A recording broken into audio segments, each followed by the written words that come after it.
খেলা চলছে বিশ্বজুড়ে। ফুটবল ক্রিকেট ছাড়াও খেলা রয়েছে এক দীর্ঘ ফর্দ। শুধু ফলাফল নয়, গত আজ এবং আগামীর খেলাকে প্রেস বক্স থেকে আমরা দেখতে চাই ভিন্ন চোখে। সেই দেখাটাই দেখতে পাবেন এখন মাঠে। সঙ্গে আছি আমি নোমান আব্দুল্লাহ। দর্শক, দেখছিলাম ক্রীড়াঙ্গনে আজকের দিনের গুরুত্বপূর্ণ খবরাখবরগুলো। বাংলাদেশের ক্রিকেটে পরিবর্তন এসেছে, পালাবদল হয়েছে। সেই পালাবদল নিয়ে আলোচনা, সমালোচনা, নানা রকম কথা চলছে।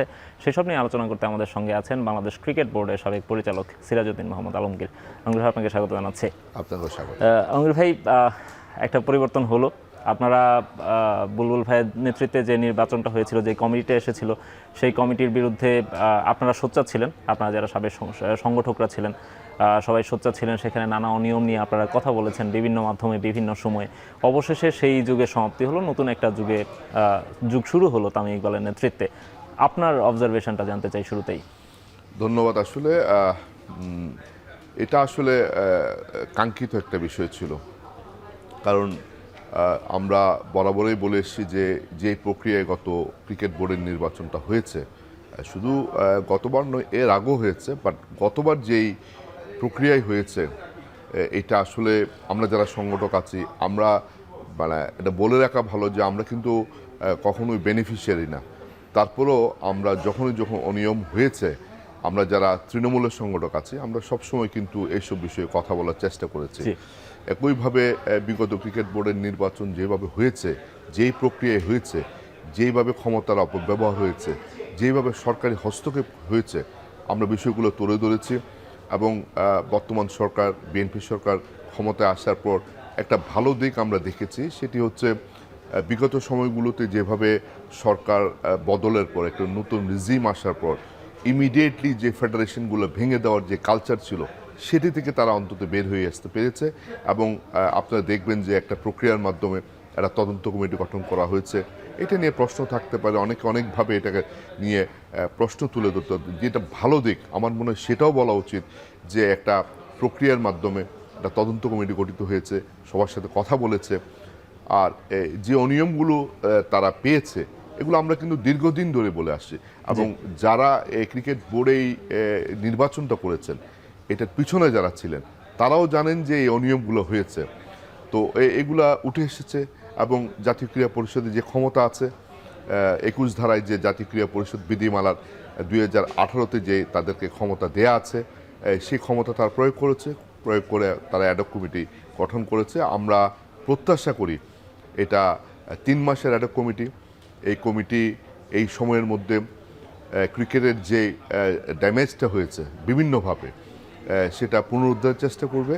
এবং খুব বেশি কাজ না করে ইমিডিয়েট একটা ভালো নির্বাচন, যেটা ভবিষ্যতের জন্য একটা রেফারেন্স হয়ে থাকবে, এরকম একটা নির্বাচন তারা আয়োজনের পথে হাঁটবেন।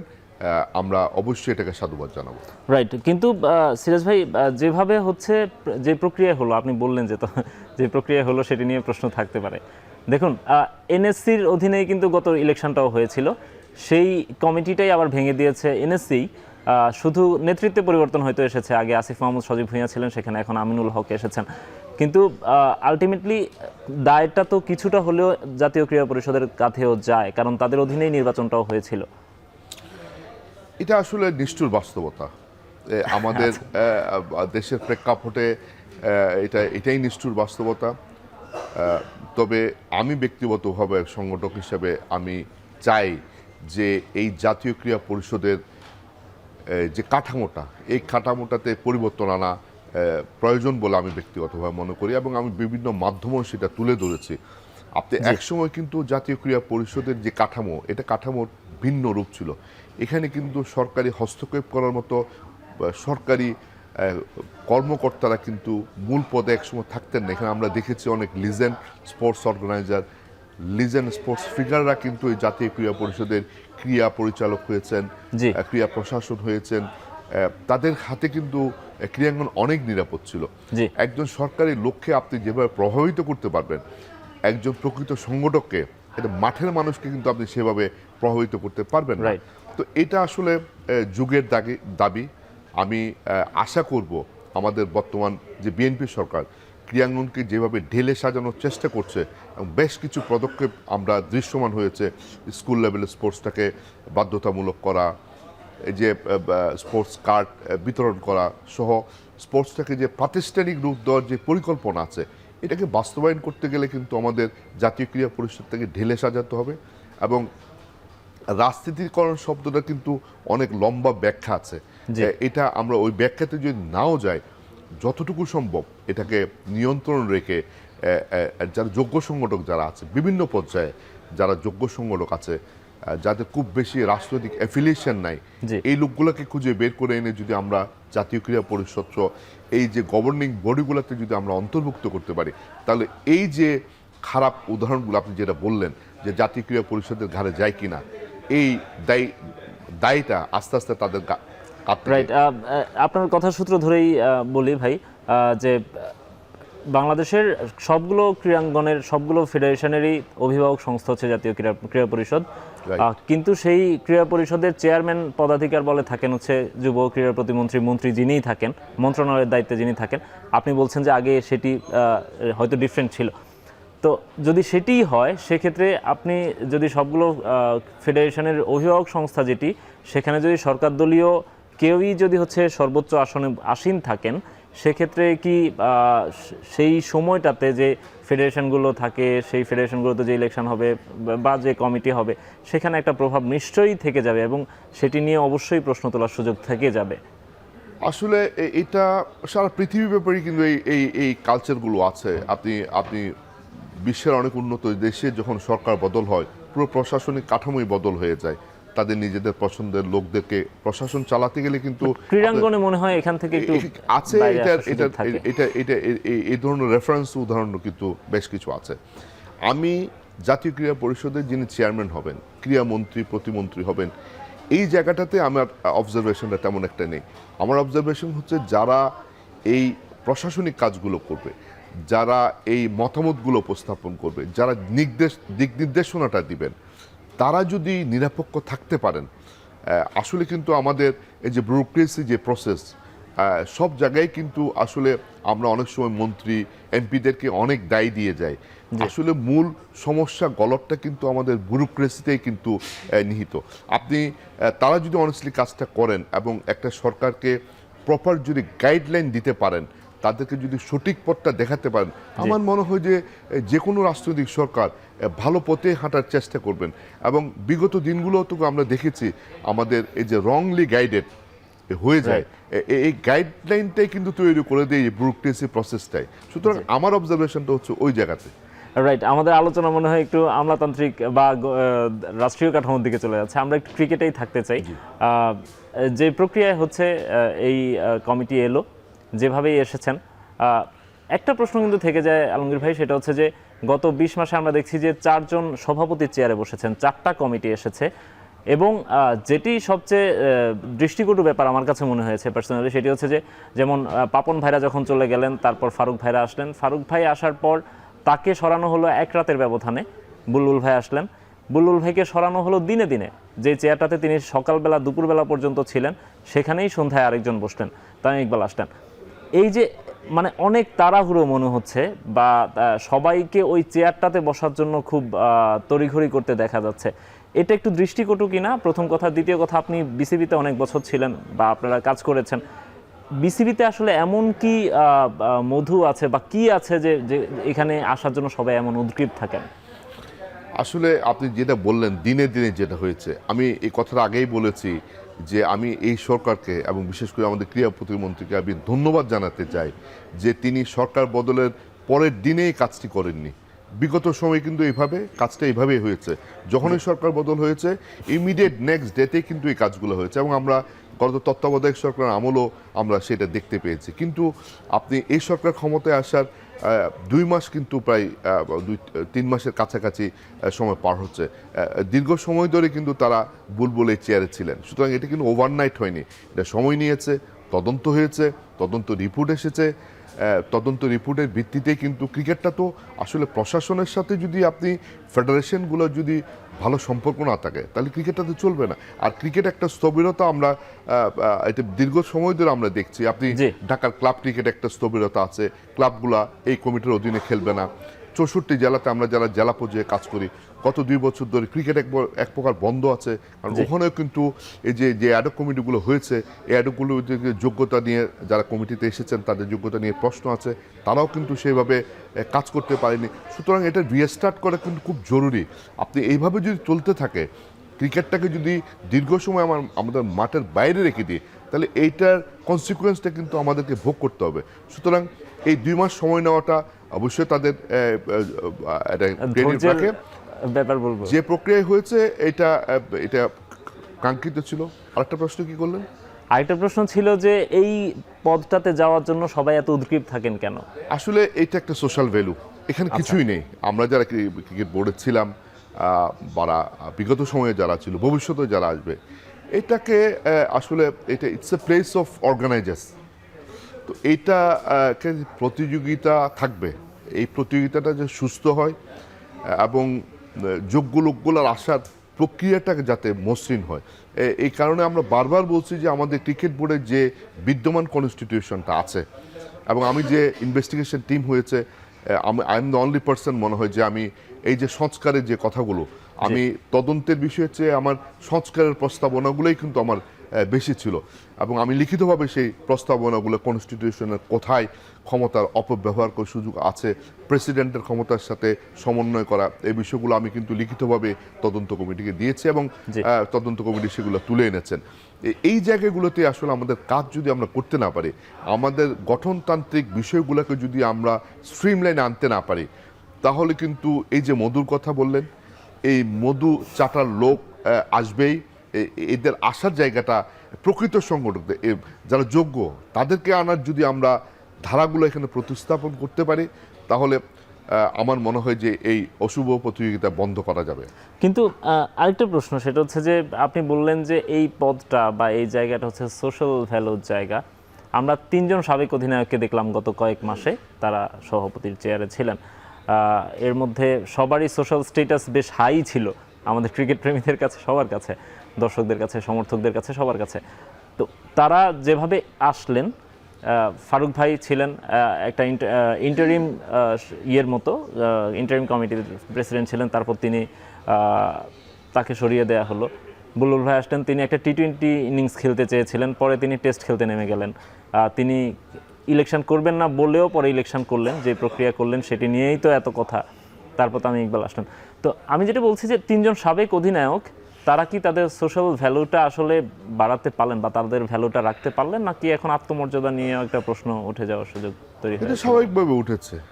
আপনি সামাজিক যোগাযোগ মাধ্যম দিকে যদি আমরা না থাকায়, আমরা যারা ক্রীড়াঙ্গনের সাথে অ্যাক্টিভলি ইনভলভ, আমাদের তো এটা মনোপীড়ার মনোবেদনার কারণ অবশ্যই হয়েছে। কারণ যে প্রক্রিয়ায় যারা এসেছেন এবং তাদের, আপনি যাদের নামেই বললেন, ফারুক ভাই বলেন, বুলবুল বলেন, তারা খেলা ছাড়ার পর কিন্তু তাদের সাংগঠনিক কোনো অর্জন তাদের নেই। তারা কোনো ক্লাবের সাথে জড়িত ছিলেন না বা কোনো জেলা বিভাগে কাজ করা তারা করেননি, কাজ করেননি, যে কারণে এই দেশের ক্রীড়াঙ্গনের টোটাল মেকানিজমটা তারা বুঝতেন না।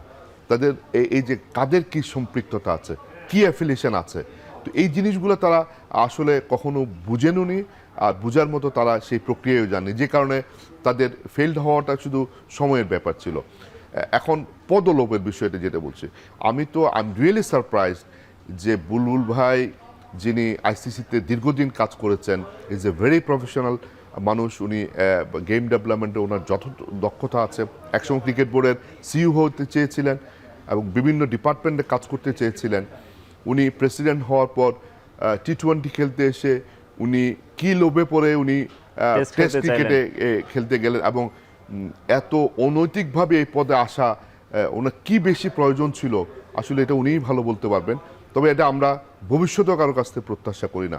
আমরা প্রত্যাশা করব এক্স প্লেয়াররা যারা আমাদের পোস্টার বয়, যাদের পাবলিক অ্যাকসেপ্টেন্স আছে, তারা অবশ্যই সংগঠক হিসেবে আসবেন, কিন্তু তারা সেই প্রক্রিয়া মেনে তারা সে সাংগঠনিক দক্ষতা অর্জন করে যাতে এখানে আসে, যেমনটা আমরা দেখেছি আমরা ওয়েস্ট বেঙ্গলে দেখেছি আমাদের সৌরভ গাঙ্গুলি কিন্তু ওয়েস্ট বেঙ্গল ক্রিকেট অ্যাসোসিয়েশনের মেম্বার ছিলেন, জয়েন্ট সেক্রেটারি ছিলেন, তারপর তুমি বিসিএস সভাপতি হয়েছেন, ওখানে প্রশ্ন ওঠার কোনো সেক্ষেত্রে কিন্তু তামিম ইকবালকে নিয়েও প্রশ্ন ওঠে, তিনি কি সাংগঠনিকভাবে সেভাবে? এটা আমি আপনাকে বলি, সেটা হয়তো অনেকেই এই বিষয়টা জানে না। আমি যেহেতু তার সাথে বিভিন্নভাবে সম্পৃক্ত, সে আমার যে চিটাগংয়ে আমার যে প্রিমিয়ার ডিভিশন যে ক্রিকেট টিমটা আছে, যেটা আমরা 20 বছর ধরে আমরা প্রিমিয়ার ক্রিকেট খেলি, এই সে ক্লাবটার সাথে সে বিগত 6 বছর ধরে সে কিন্তু অ্যাক্টিভলি ইনভলভ।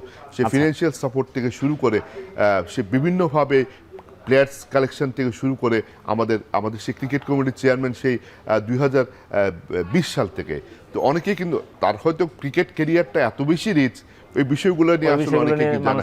এবং সে কিন্তু ক্রিকেট ছাড়ার পর ঢাকায় 2টা ক্লাবের ওনারশিপ নিয়েছে এবং 2টা ক্লাব কিন্তু একটা টার্ম সে চালিয়েছে। যদিও এটা আরো লম্বা সময় ধরে করার সুযোগ আছে, বাট অর্গানাইজার হিসেবে কিন্তু তার কর্মকাণ্ড তার একটা পোর্টফোলিও ছিল, রাইট। আরেকটা প্রশ্ন আপনার কাছে করবো, সেটা হচ্ছে যে অ্যাডহক কমিটিটা এলো, সেই অ্যাডহক কমিটিটা নিয়ে নানা রকম কথা হচ্ছে, নিশ্চয়ই আপনিও দেখেছেন।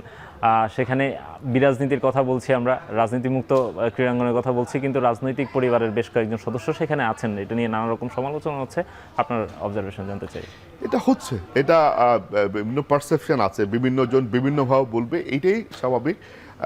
এটা থেকে আমি প্রত্যাশা করব আস্তে আস্তে আমাদের পরিবর্তনের দিকে যাব। তবে যাদেরকে এখানে মন্ত্রীপুত্র বলে যারা কটাক্ষ করছেন, তারা কি করেছেন তাদের নিজের দিকেও একটু তাকানো উচিত। গত 2 বছরে যারা বিগত সংসদ বা এই সংসদে যেই দলের প্রতিনিধি যে বক্তব্যটা দিয়েছেন, তাদের দলের শীর্ষস্থানীয় নেতা যিনি ক্রিয় উপদেষ্টা ছিলেন, তিনি গত 2 বছর 64 জেলা 8 বিভাগ থেকে কাদেরকে কাউন্সিলর করে এনেছেন, কাদেরকে ক্লাব সংগঠক করেছেন। আপনারা যারা সাংবাদিকতা করেন, আপনারাই ক্রিকেট বোর্ডের ডিরেক্টরকে চিনতেন না, তারা কি করেছেন, তাদের ওইটার দিকেও তাদের একটু নজর দেওয়া উচিত। তবে আরেকটা কথা আমি এখানে বলি, এটা কাউকে ডিফেন্ড করার জন্য না, আপনি গত 15 বছর দীর্ঘ সময় ধরে কিন্তু বিএনপি ক্ষমতার বাইরে। আমরা যারা ওই আমলে আমরা যে সাংগঠনিক ক্যারিয়ার আমরা শুরু করেছি, আমাদের তখনই বয়স ছিল প্রায় 45+। এই 15 বছরে আমরা প্রায় 60-এর কাছাকাছি চলে এসেছি। একটা জেনারেশন কিন্তু দীর্ঘদিন ধরে স্পোর্টসের বাইরে ছিল, একটা নতুন জেনারেশন কিন্তু এখানে ইনজেক্ট হবেই। কারণ আপনি পুরনো সংগঠক যারা আছে, এখন তো অবশ্যই বিগত আমলে যারা ক্ষমতায় ছিলেন সেই পন্থী কাউকে আর এই সময় ক্ষমতায় থাকাটা প্রত্যাশা করা এটা বেশি হয়ে যাবে। সুতরাং একটা নতুন জেনারেশন এখানে আসবে এবং এইটার সুযোগ দেওয়া উচিত। আমরা তাদের সমালোচনা তখনই করা উচিত তাদের কাজের সময়টা পার হওয়ার পর, তাদের পারফরমেন্সটা দেখে কিন্তু আমরা তাদের সমালোচনাটা করা উচিত। ইটস টু আর্লি তাদের ক্রিটিসাইজ করা। রাইট, এইসব বিষয়গুলো নিয়ে আমরা আপনার কাছ থেকে আরও শুনতে চাইবো। তার আগে ছোট্ট একটা বিরতি নিব। এখন মাঠে নিচ্ছে একটা বিরতি। ক্রিকেট বোর্ডের পালাবদল নিয়ে কথা বলছে, আমাদের সঙ্গে আছেন বিসিবির সাবেক পরিচালক সিরাজউদ্দিন মোহাম্মদ আলমগীর। আলমগীর ভাই, আমরা বলছিলাম যে বর্তমান যে কমিটিটা আছে সেখানে কয়েকজনকে আপনি চেনেন, তবে তামিম ইকবালকে আপনি একেবারে ক্লোজলি চেনেন, তারা অর্গানাইজার সত্তাটাও আপনি যতটা ক্লোজলি দেখেছেন আমরা সেভাবে যাই না। সো তামিম ইকবালকে এই পদে আপনি কিভাবে রেট করবেন, প্লাস হচ্ছে তার স্পেশালিটিগুলো একটু আমাদেরকে জানাবেন।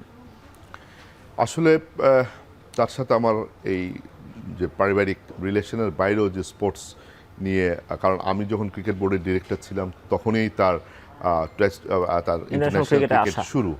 তো আমি তো দীর্ঘদিন তাকে প্লেয়ার হিসেবেও দেখেছি এবং গত 3-4 বছর ধরে তার সাংগঠনিক বিষয়গুলো নিয়েও সারা বাংলাদেশের ক্রিকেট নিয়ে তার যে পরিকল্পনা আছে সেটা নিয়ে আমার বিভিন্ন সময় পারিবারিক আলোচনা বা ব্যক্তিগত আলোচনায় যে জিনিসটা আমার কাছে মনে হয়েছে যে তামিমের মধ্যে যেই পরিকল্পনাগুলো আছে, শুধু পরিকল্পনা নয়, এগুলাকে বাস্তবায়ন করার জন্য তার যেই ইচ্ছা শক্তিটা আছে এবং সে যে দৃঢ়তা তার মধ্যে আছে, আমি ব্যক্তিগতভাবে বিশ্বাস করতে চাই এবং আমি সবাইকে আশ্বস্ত করতে চাই যে তামিমের নেতৃত্বে বাংলাদেশ ক্রিকেটের বেশ কিছু পরিবর্তন আপনারা খুব ইমিডিয়েটলি দেখতে পারবেন।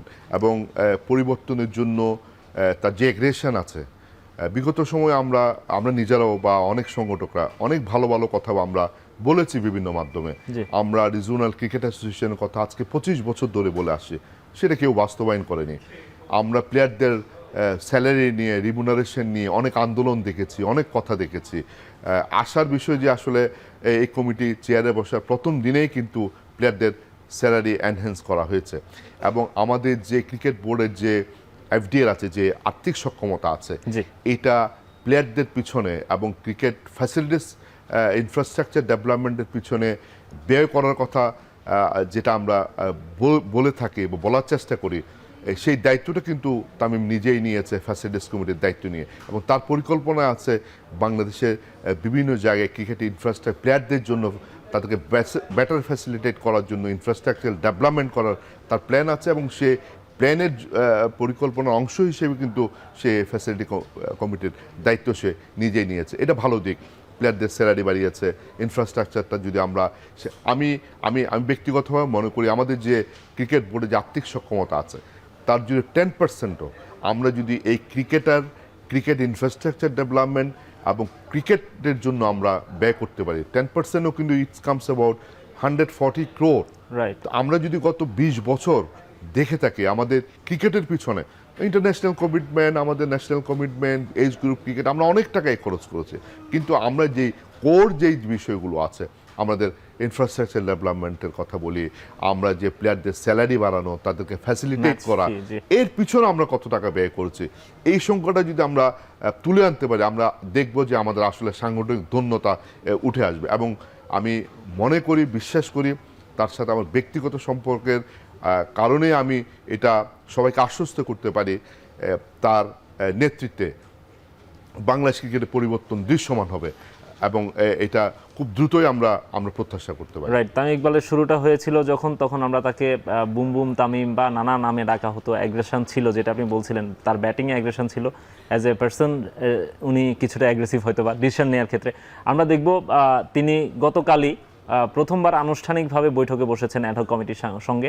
সেখানেই অলরেডি আপনি কয়েকটা বলেছেন, তিনি বেশ কিছু ডিসিশন প্রথম দিনেই নিয়ে ফেলেছেন।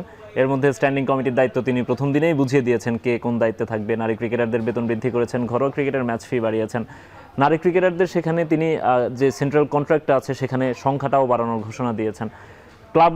যে ক্লাবগুলো আমরা দেখছিলাম যে মাঝখানে বিদ্রোহ করছিল, তারা খেলছিল না, যে টুর্নামেন্টগুলো ঘরোয়া আসরগুলো হলো সেখানে তারা অংশ নেয়নি, তাদেরকে ফেরানোর জন্য তিনি আজকের মধ্যেই তাদের সঙ্গে বসবেন বলে তিনি কথা দিয়েছেন এবং তিনি সেটি আজকে সন্ধ্যাতেই তাদের সঙ্গে বসবেন বলে আমরা জানি।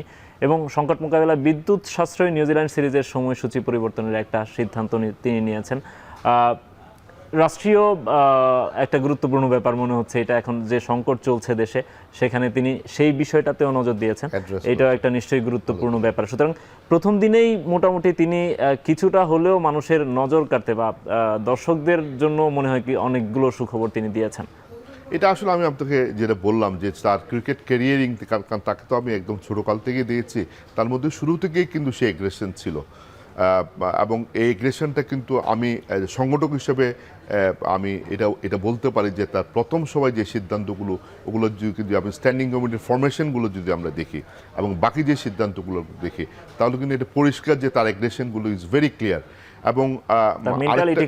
এবং আরেকটা বিষয় হতো কয়েকদিনের মধ্যে উঠে আসবে যে সারা বাংলাদেশে যে ক্রিকেট লিগগুলা বন্ধ আছে এগুলোকে চালু করার জন্য সে কিন্তু উদ্যোগ গ্রহণ করবে এবং এই কাজগুলো যদি আসলে করতে পারে, আমাদের ক্রিকেট কালচারটাকে যদি পরিবর্তন করতে পারে এবং ক্রিকেট প্র্যাকটিসটাকে আমরা ডেভেলপ করতে পারি, ইনফ্রাস্ট্রাকচারটাকে ডেভেলপ করতে, যেটা তার পরিকল্পনায় আছে, তার এগ্রেশনের মধ্যে আছে, আমার মনে হয় যে আমরা যে দুঃসময় পার করেছি, আমাদের একসময় যে আমাদের একটা ভালো প্র্যাকটিস ছিল, আমাদের একটা প্রথাগত যেই ক্রিকেটের একটা আমাদের উত্থান হয়েছিল সেটা আবার ফিরে আসবে এবং তার ইন্টারন্যাশনাল যে কানেকশনস আছে, তার যে ইন্টারন্যাশনাল নো হাও আছে, এগুলোকে যদি আমরা সাপোর্ট করি, সবাই সমন্বয় করতে পারি, সহযোগিতা করতে পারি, বাংলাদেশ ক্রিকেট বদলে যাবে। রাইট, স্ট্যান্ডিং কমিটিটা নিয়ে যেহেতু কথা বলছিলাম, ওইটাও আমরা একটু দেখতে চাই কে কোন পদে গেছেন। সেখানে আমরা যদি দেখি তিনি 11 জনের মধ্যে 25টা কমিটি ভাগ করে দেওয়ার কথা, যদিও সেখানে কয়েকটা কমিটি তিনি বাদ রেখেছেন, মিডিয়া কমিটি বা ক্রিকেট অপারেশনস, বেশ গুরুত্বপূর্ণ একটা কমিটি, সেটি তিনি সেখানে কাউকে এখন পর্যন্ত তারা ফ্যাসিলিটেট করেননি। বাকি যে কমিটিগুলোতে আমরা দেখছি ওয়ার্কিং কমিটি এবং ফ্যাসিলিটিস কমিটি অনেকগুলো নিজে নিয়েছেন, গেম ডেভেলপমেন্ট এবং বিপিএল। আমরা ফাহিম সিনহাকে এর আগেও দেখেছিলাম বিপিএল এর সঙ্গে তিনি কানেক্টেড ছিলেন। উইমেন্স উইংয়ে আমরা একজনকে দেখছি যিনি একজন মন্ত্রীর স্ত্রী। আমি তার ব্যক্তিগতভাবে আমি তার সাংগঠনিক মানে ক্রিকেট সংগঠক হিসেবে তার পরিচয়টা জানি না। ইসরাফিল খসরুকে দেওয়া হয়েছে ফাইন্যান্স অ্যান্ড ওয়েলফেয়ারের দায়িত্ব, লজিস্টিক্স আমরা দেখছি মির্জা ইয়াসির মার্কেটিং অ্যান্ড ডিসিপ্লিনে, সালমান ইস্পাহানি যিনি আছেন তিনি বেশ পুরনো সংগঠক, আপনার সঙ্গে তিনি বিসিবিতে কাজ করেছেন, মার্কেটিং অ্যান্ড ডিসিপ্লিন দুটো কমিটি তাকে দেওয়া হয়েছে। আমরা একটু আপনার কাছ থেকে স্ট্যান্ডিং কমিটির দায়িত্ব বন্টনে যে বন্টনটা হয়েছে এটা নিয়ে একটু জানতে চাইবো, যাকে যে দায়িত্বে দেওয়া হয়েছে তিনি সেখানকার জন্য সঠিক পারসন কিনা আপনার মতে। আসলে এই কমিটিটা তো 3 মাসের কমিটি, তাদের মূল কাজ হচ্ছে নির্বাচন করা। এখন এই 3 মাস কাজগুলো চালিয়ে নেওয়ার জন্যই কিন্তু এই কমিটিগুলো গঠন করা হয়েছে। এবং এই কমিটিগুলোর ফরমেশন দিকে যদি আমরা তাকাই, এখানে অনেকে হয়তো অনেকের সম্পর্কে খুব একটা ধারণা নেই। যেমন ইসরাফিল খসরু সম্বন্ধে অনেকে কিন্তু জানেন না। আপনি যদি তার সাথে কথা বলেন, তার যে ক্রিকেট জ্ঞান, তার যে স্পোর্টস সম্পর্কে, ইন্টারন্যাশনাল স্পোর্টস সম্পর্কে যার যে জানা, এটা আসলে যে কেউকে বিস্মিত করবে। আমার সাথে তার দীর্ঘদিনের পরিচয় না, কিছুদিন আগে তার সাথে আমার কথা হয়েছে। তো তার মধ্যে যথেষ্ট যোগ্যতা আছে এবং he is the right person for his department. এখানে ফাহিম সিনাকো is very capable for BPL and game development. আমাদের রফিকুল ইসলাম বাবু ভাই একমাত্র এখানে যারা প্রতিষ্ঠিত ক্রীড়া সংগঠক, তিনি দীর্ঘদিন গ্রাউন্ডসে কাজ করেছেন, তিনি সেই দায়িত্বই পেয়েছেন। এবং সালমান ইস্পাহানিকে মার্কেটিংয়ে যে, কারণ এটা ভেরি ইম্পর্টেন্ট ইস্যু। আমরা গত বেশ কিছু বছর ধরে কিন্তু আমরা আমাদের ডোমেস্টিক ক্রিকেটটাকে সেল করতে পারছিলাম না, আমাদের স্পন্সর্সরা আমাদের ক্রিকেট থেকে মুখ ফিরিয়ে নিয়েছিল। এই জায়গাতে সালমান ভাই ইজ দ্য রাইট পারসন। সে দীর্ঘদিন ধরে বাংলাদেশ ক্রিকেটকে নিজেও স্পন্সর করেছেন এবং ওনার যে কানেকশনস আছে এটাকে যদি কাজে লাগানো যায়, আমার মনে হয় যে বাংলাদেশের ঘরোয়া ক্রিকেটে স্পন্সরশিপ আনা থেকে শুরু করে বিভিন্নভাবে উনি বাংলাদেশ ক্রিকেটকে সহযোগিতা করতে পারবেন। এবং এই দায়িত্বগুলোর কথা তামিম যে দায়িত্ব নিয়েছে ফ্যাসিলিটিস ডিপার্টমেন্টের, তার যে পরিকল্পনা আছে সেই পরিকল্পনা বাস্তবায়নের জন্য সে নিজেই সেই দায়িত্বটা নিয়েছেন। এবং বাকি যে কমিটিতে যাদেরকে যেখানে দেওয়া হয়েছে, আমার মনে হয় যেটা একটা ভালো স্ট্যান্ডিং কমিটি হয়েছে। এবং এই স্ট্যান্ডিং কমিটিগুলোতে কিন্তু শুধু চেয়ারম্যান না, এখানে বাকি মেম্বার সেক্রেটারি সহ অন্য বেশ কিছু পদও কিন্তু হয়তো মানে খুব শীঘ্রই বিভিন্ন সংগঠকদেরকে দায়িত্ব দেওয়া হবে। তো এখানেও একটু সতর্ক হওয়ার জন্য আমি অনুরোধ করবো, যারা যোগ্য লোক, যারা যেখানে কাজ করার অভিজ্ঞতা আছে, তাদেরকে যদি সেই দায়িত্বগুলো দেওয়া হয়, আমার মনে হয় যে এই কমিটি এই 3 মাসে তারা সাকসেসফুল কাজ করতে পারবে, মোটামুটি নোটেবল একটা পরিবর্তন তারা আনতে পারবেন। আমরা আপনার কাছ থেকে আরো শুনতে চাবো, আরো শুনবো এই বিষয়ে, আমরা আরো আলোচনা করবো। তার আগে আরেকটা বিরতি নিয়ে যে পদক্ষেপগুলো নিয়েছেন তামিম ইকবাল, আমার কাছে সবচেয়ে গুরুত্বপূর্ণ মনে হয়েছে ক্রিকেটারদের ম্যাচ ফি বাড়ানোর যে উদ্যোগটা তিনি নিয়েছেন, বিশেষ করে নারী ক্রিকেটারদের। আমরা অনেক সময় দীর্ঘদিন ধরে বলে আসছিলাম, নারী ক্রিকেটাররাও বলছিলেন, সাংবাদিক বা গণমাধ্যম কর্মীরাও বলছিলেন, গণমাধ্যমগুলোতেও বলা হচ্ছিল যে নারীদের যে ম্যাচ ফিটা সেটা একেবারেই অপ্রতুল, এবং সেটি আসলে মানে এটাকে আমি কিভাবে বলবো আমি জানি না, সেটি খুবই অপ্রতুল ছিল। রাইট, তো প্রথম দিনেই তামিম ইকবাল এ ধরনের একটা উদ্যোগ নিলেন, যেটি নিশ্চয়ই ক্রিকেটারদের ওয়েলফেয়ারের জন্য অনেক বড় একটা ভূমিকা রাখবে। এটা নিঃসন্দেহে একটা, আমি ইতিমধ্যে বলেছি যে পরিকল্পনাগুলো প্রথম দিনে নিয়েছে এগুলা বেশ আশাপ্রদ। এবং তার যে অ্যাগ্রেশন, মানে ক্রিকেটিং ক্যারিয়ারের যে অ্যাগ্রেশন, সেই অ্যাগ্রেশনের প্রতিফলন কিন্তু তার এই সিদ্ধান্তের মাধ্যমে আমরা দেখতে পেয়েছি। আর আমাদের নারী ক্রিকেটাররা কিন্তু দারুণভাবে বঞ্চিত। আমাদের ইন্টারন্যাশনাল যে অ্যাচিভমেন্ট আছে নারী ক্রিকেটে, সেটার তুলনায় আমরা যদি ঘরোয়া ক্রিকেটে নারীদের ফ্যাসিলিটিসের দিকে যদি তাকাই, এটা পুরুষদের সাথে কিন্তু বিগ ডিফারেন্স, অনেক গ্যাপ এখানে রয়ে গেছে। তো এটা রিপেয়ার করার সে উদ্যোগ নিয়েছে। এবং আমি প্রত্যাশা করব সামনের দিনগুলোতে নারী ক্রিকেটারদের জন্য আরও অনেক বেশি ফ্যাসিলিটি বাড়ানো, তাদেরকে পারিশ্রমিক বাড়ানো সহ বিভিন্নভাবে, যেভাবে ডিভিশনাল লেভেলে যে যারা ন্যাশনাল লিগ খেলে প্লেয়ারদের যে স্যালারি ক্যাপের আন্ডারে তারা আছে, একইভাবে মেয়েদেরকেও কিন্তু এই স্যালারি ক্যাপের আন্ডারে যদি আনা যায়, তাহলে কিন্তু আরও অনেক বেশি নারী ক্রিকেটাররা কিন্তু এই পেশায় উদ্বুদ্ধ হবে এবং তারা বাংলাদেশ ক্রিকেটকে আরও কিছু দেয়া এবং বাংলাদেশ ক্রিকেটকে অন্য উচ্চতায়, বিশেষ করে নারী ক্রিকেটের ক্ষেত্রে তারা উল্লেখযোগ্য ভূমিকা রাখবে। এবং তার জন্য একটা সুষ্ঠু পরিকল্পনার দরকার। আমি প্রত্যাশা করছি যে তামিমের শুরুটা ভালো হয়েছে এবং সে পরিকল্পনা সে অব্যাহত রাখবে। হ্যাঁ, রাইট। আমরা একটু জানতে চাইবো যে আমরা সবসময় দেখি যে শুধুমাত্র ন্যাশনাল টিমের ক্রিকেটারদের বেতন কাঠামো নিয়ে সেটি নিয়ে অনেক আলাপ হয়, বছর বছর সেটি বাড়ানোর চেষ্টা করা হয়, অথবা এবছর যদিও বাড়েনি বাট বাড়ানোর কথা তোলা হয়, বাড়ানো হয়। বাট ঘরোয়া ক্রিকেটে প্লেয়ারদের, পুরুষদের ক্ষেত্রেও সেটি সেম, প্লেয়ারদের ম্যাচ ফি বাড়ানো নিয়ে সেভাবে উদ্যোগ নেওয়া হয় না, যদিও এ নিয়ে এর আগে আন্দোলনও হয়েছে, আমরা দেখেছি। কিছুদিন আগে একজন ক্রিকেটার বলেছেন যে এমন অনেক ক্রিকেটার আছেন যাদের ঘরে নাকি রান্না করার মতো সামগ্রীও পাওয়া যায় না। আপনি কি আসলে এই ধরনের, এটা কি আসলে সত্য কিনা যে ক্রিকেটাররা আসলে এরকমই সাফার করেন কিনা?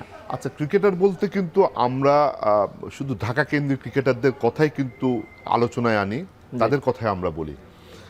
আসলে হার্শ রিয়েলিটি হচ্ছে ক্রিকেটাররা মানে শুধু ঢাকার ক্রিকেটাররা না, যারা ঢাকা লেভেলে ক্রিকেট খেলে, Dhaka premier level first division খেলে, শুধু তারাই না, সারা বাংলাদেশের 64 জেলায় কিন্তু ক্রিকেট লিগ হওয়ার সুযোগ আছে, ক্রিকেট হয়, তারা ওই যে জায়গাগুলোতে ক্রিকেট খেলে এবং তাদেরকে আমরা কি সুযোগ সুবিধা দিতে পেরেছি, তাদেরকে কিভাবে আর্থিক নিশ্চয়তার জায়গা আমরা তৈরি করতে পেরেছি, সেটা একটা বড় প্রশ্ন। সেটা আমরা করতে পারিনি। আমাদের ক্রিকেট বোর্ডের যে আর্থিক সক্ষমতা, সেটার ব্যবহার আমরা প্রপারলি করিনি বলেই আমরা সেই পর্যায়ে গিয়ে তাদেরকে সেই আর্থিক সুবিধা আমরা পৌঁছতে পারিনি। আমি মনে করি শুধু ন্যাশনাল ক্রিকেটে না, শুধু ন্যাশনাল লিগগুলোতে না, ডিস্ট্রিক্ট লেভেলে যারা যোগ্য খেলোয়াড় আছে, যারা প্রতিভাবান খেলোয়াড় আছে, এই প্রতিটি জেলাতেই অন্তত 20, 25, 30 জনের পুল করে তাদেরকে স্যালারির আওতায় আনা কিন্তু এটা এখন সময়ের দাবি। কারণ এখানে যদি আমরা এটা করতে পারি তাহলে প্লেয়াররা কিন্তু এটাকে পেশা হিসেবে বেছে নিতে, মান্থলি যদি একটা ওই লেভেলের একটা 20-22 বছর বয়সের ছেলে যদি মান্থলি যদি 25-30 হাজার টাকা স্যালারি যদি সে পায়, এটাকে পেশা হিসেবে নেওয়ার কিন্তু একটা প্রতিযোগিতা কিন্তু শুরু হবে এবং এই প্রতিযোগিতাটা শুরু করতে পারাটাই হচ্ছে আমাদের জন্য খুব এটার কি সুযোগ আছে কিনা যে ঢাকার বাইরে গিয়ে সবগুলো জেলা পর্যায়েও ক্রিকেটারদের বেতনের আওতায় আনার? কেন হবে না? আমরা রিজিওনাল ক্রিকেট কমিটি কেন করতে বলছি? আপনি 64 জেলাতে আপনি যদি আমরা 25 জন প্লেয়ারকে মাসে 20,000 টাকা করে আমরা স্যালারির আওতায় আনতে পারি, 4.5 লাখ টাকা একটা জেলায়, 64 জেলায় কত টাকা? 2.5 কোটি টাকা, 3 কোটি টাকা। তো আমরা এই ক্রিকেট বোর্ডের এই আর্থিক সক্ষমতায় আমরা এই প্লেয়ারদের জন্য, আমি যেটা আগেই বলেছি, 10% যদি আমরা একটা খাত ধরে এই প্লেয়ারদের জন্য, শুধু প্লেয়ারদের স্যালারি, প্লেয়ারদের ফ্যাসিলিটিসের যদি ব্যয় করতে পারি, এটা কিন্তু ইটস নট ইম্পসিবল। আমাদের পরিকল্পনার দরকার।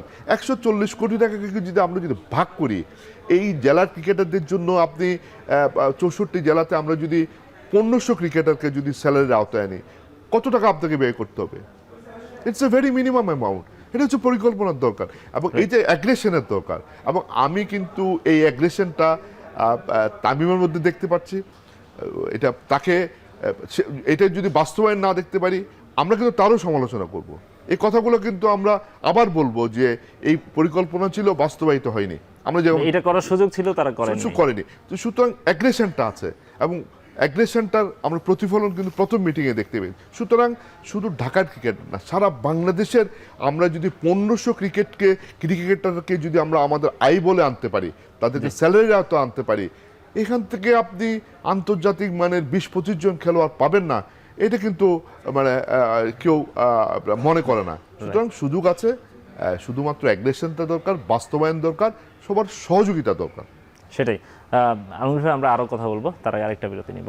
বিরতির পর ফিরে এলাম আরও একবার। দেখছেন এখন মাঠে আমাদের সঙ্গে আছেন বিসিবির সাবেক পরিচালক সিরাজউদ্দিন মোহাম্মদ আলমগীর ভাই। আলমগীর ভাই, এই যে কমিটিটা এলো, কমিটিটা নিয়ে আমরা কি পদক্ষেপ নিয়েছে আমরা সবই আলোচনা করলাম। একটা চ্যালেঞ্জ তাদের সামনে আছে, যেটি প্রথম দিনেই তামিম ইকবাল প্রশ্নের মুখোমুখি হয়েছিলেন, সেটি হচ্ছে যে এই যে অ্যাডহক কমিটি, তারা কি ইলেকশন করবেন কিনা। তামিম ইকবাল বলেছেন তারা করতে চান, কিন্তু এখানে একটা কনফ্লিক্ট আছে, আপনি সেটি নিশ্চয়ই জানেন। প্রথমত হচ্ছে অ্যাডহক কমিটির আন্ডারে ইলেকশন করলে সেটি কতটা ফেয়ার হবে, এটা একটা প্রশ্ন থেকে যায়। দ্বিতীয়ত, তারা যেহেতু এনএসসি থেকে এসেছেন, বিসিবির গঠনতন্ত্রে এখন আর অ্যাডহক কমিটির সুযোগ নেই, এনএসসির গঠনতন্ত্রে আছে। কিন্তু এনএসসির গঠনতন্ত্র অনুযায়ী যদি অ্যাডহক কমিটিতে যারা থাকবেন তারা ইলেকশন করতে পারবেন না, এই ধরনের একটা বিধিনিষেধও আছে। যদি সেটি হয়, সেক্ষেত্রে তামিমদের তাদের পরবর্তী পদক্ষেপে কি হবে? আমি একটু আপনাকে কারেকশন করে দিই। এখানে জাতীয় ক্রীড়া পরিষদের যে বিধিমালা আছে, এই বিধিমালাতে কিন্তু ফেডারেশনগুলোর জন্য অ্যাডহক কমিটির মেম্বার হলে নির্বাচন করতে পারবে না, এ ধরনের কোনো প্রতিবদ্ধকতা বা বাধা নেই। কিন্তু এটা শুধুমাত্র আছে জেলা এবং বিভাগীয় ক্রীড়া সংস্থার ক্ষেত্রে। আপনি জেলা যদি ক্রীড়া সংস্থা বা বিভাগীয় ক্রীড়া সংস্থা আপনি অ্যাডহক কমিটির সদস্য হন, তখন আপনি সেই জেলা বা বিভাগীয় ক্রীড়া সংস্থা নির্বাচন করতে পারবেন না। বাট ফেডারেশনগুলোর যে গঠনতন্ত্র আছে, সেই গঠনতন্ত্রে এই ধারাটি নেই। এবং জাতীয় ক্রীড়া পরিষদের যে বিধিমালা, সেই বিধিমালাতেও কিন্তু এই ধরনের কোনো ধারা নেই। কোনো প্রতিবদ্ধকতা নেই। এবং ক্রিকেট বোর্ডের গঠনতন্ত্রে তো অ্যাডহক ক্রিকেট বোর্ডের গঠনতন্ত্র অ্যাডকোর্ডের কোনো বিষয়ই নেই, সুতরাং প্রতিবদ্ধকতাও নেই, পরিষ্কার। এখানে এই বিষয়টি অনেকেই অনেকভাবে এটাকে সংজ্ঞায়িত করতে চান যে অ্যাডক কমিটিতে থেকে আপনি ইনফ্লুয়েন্স করতে পারবেন। আসলে নির্বাচনটা হচ্ছে, পরিচালনার দায়িত্ব হচ্ছে আপনার নির্বাচন কমিশনের। এখানে আপনি কর্তৃক স্বচ্ছভাবে একটা নির্বাচন পরিচালনা কমিটি করতে পারছেন, নির্বাচন কমিশনার নিয়োগ দিতে পারছেন, সেটি হচ্ছে প্রশ্ন। নির্বাচন কমিশনার তো বুলবুল ভাইরাও দিয়েছিলেন। এটাই প্রশ্ন, এখানেই প্রশ্ন। আপনি যদি ফেয়ার থাকেন, আপনি যদি স্পোর্টিং থাকেন, আপনি যদি স্পোর্টসের যে মূল স্পিরিটগুলোকে ধারণ করেন, ইথিক্সকে ধারণ করেন, আপনি যদি গুড গভর্নেন্সকে ধারণ করেন, তাহলে কিন্তু এটা ডিপেন্ড করবে কিন্তু আপনার উপর, আপনার ইচ্ছার উপর। এবং যে নির্বাচন কমিশন আসবে তাকে যদি আপনি স্বাধীনভাবে কাজ করতে দেন, এখানে নির্বাচনকে অ্যাডক কমিটির প্রভাবিত করার কোনো সুযোগ নেই। কারণ যখনই আপনি নির্বাচন পরিচালনা কমিটি গঠন করবেন, সেই দিন থেকে নির্বাচন সংক্রান্ত সকল দায় দায়িত্ব আর অ্যাডক কমিটি বা এক্সিকিউটিভ কমিটির হাতে আর থাকে না, সেটা কিন্তু নির্বাচন পরিচালনা কমিটির হাতে চলে আসে। আপনি তালিকা, কাউন্সিল হিসেবে তালিকা চাওয়াটা আপনার দায়িত্ব, যেইভাবে আপনি তালিকাটা পাবেন সেটা তাদের হাতে আপনি তুলে দিবেন। এখানে কাউন্সিলর নিয়ে আপত্তি, শুনানি, যাচাই বাছাই, এগুলো কিন্তু আর অ্যাডক কমিটি বা এক্সিকিউটিভ কমিটির হাতে আর কোনো ক্ষমতাই থাকে না, এটা কিন্তু নির্বাচন পরিচালনা কমিটির হাতে চলে আসে। সুতরাং নির্বাচনকে প্রভাবিত করার গঠনতান্ত্রিক কোনো সুযোগ নেই। এটা চাইলেই অনেকে অনেকভাবে করতে পারবে। তবে আমি বিশ্বাস করতে চাই যে একটা নতুন শুরু আমরা দেখতে পাবো। নতুন শুরু আমাদেরকে আমাদের ক্রিয়াঙ্গনের সাথে দেখতে হবে, আমাদের ভবিষ্যতের জন্য দেখতে হবে যে একটা ভালো নির্বাচন পরিচালনা কমিটি হবে, তারা যোগ্য, সৎভাবে, ফেয়ারলি তারা একটা নির্বাচন কন্ডাক্ট করবে এবং আমরা সবাই এটার মানে অ্যাপ্রিসিয়েট করব। আমাদেরকে এটার সমালোচনা যাতে করতে না হয়, সাংবাদিক ভাইদের সমালোচনা করতে না হয়, সামাজিক যোগাযোগ মাধ্যমে এটা নিয়ে আমরা ট্রল দেখতে না হয়। আমরা যারা এই পদে আসবেন সেটা মাথায় রেখে এই জায়গায় আসবেন এবং তারা একটা ভালো নির্বাচন পরিচালনা করবেন। এই যে কনফিউশনগুলো আছে অ্যাডক কমিটিতে থাকলে নির্বাচন প্রভাবিত করার, এগুলো আসলে আমাদের জানার স্বল্পতার কারণেই কিন্তু আমরা এই কথাগুলো বলি। রাইট, আপনি যেমন বিশ্বাস করেন আমরাও বিশ্বাস করি, আমরাও বিশ্বাস রাখতে চাই, আমরাও প্রত্যাশা করতে চাই যে তারা একটা ফেয়ার ইলেকশন দেবেন এবং সবাই আসলে সেটাই প্রত্যাশা করছে এই মুহূর্তে তাদের কাছে। আপনাকে অসংখ্য ধন্যবাদ আমাদেরকে স্টুডিওতে এসে সময় দেওয়ার জন্য। আপনাকেও ধন্যবাদ, থ্যাংক ইউ। শেষ করছি এখন মাঠের আজকের আয়োজন। এখন টেলিভিশন ওয়েবসাইটে দেখতে ভিজিট করুন www.ekhon.tv, এছাড়া ফেসবুকে দেখুন facebook.com/tv.ekhon, ইউটিউবে দেখুন youtube.com/c/ekhon tv।